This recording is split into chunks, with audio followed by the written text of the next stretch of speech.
Начинаем. Выстрел! Media sosial diramaikan dengan video pasukan pro-Rusia melakukan serangan ke arah Ukraina. Rekamannya beredar di Twitter pada Selasa, 17 Mei 2022. Dalam keterangan unggahan disebutkan DPR terlibat dalam pertempuran dari rumah ke rumah. Mulanya pasukan Rusia terlihat mempersiapkan rudal panggul tersebut. Kemudian, ia berjalan dari rumah ke rumah untuk menuju target. Tak butuh waktu lama, pasukan Rusia disebut berhasil melancarkan serangan ke musuh. Selain menyerang pasukan Ukraina dengan rudal panggul, salah satu prajurit juga tampak melepaskan tembakan lainnya ke arah musuh.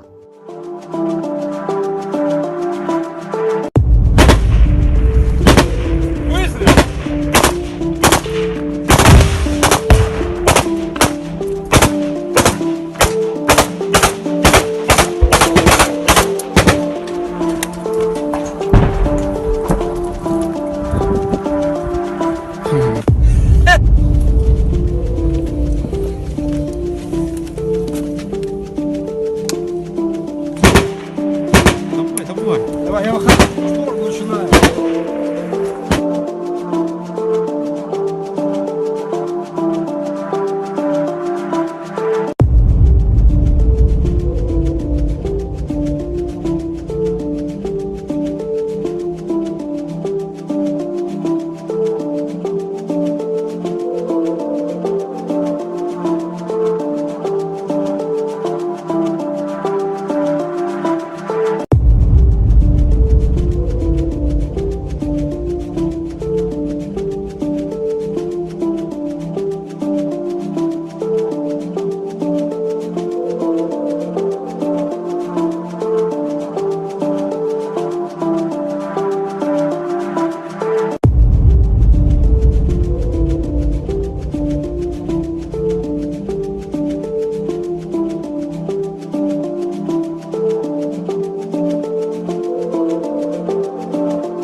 Terima kasih sudah nonton.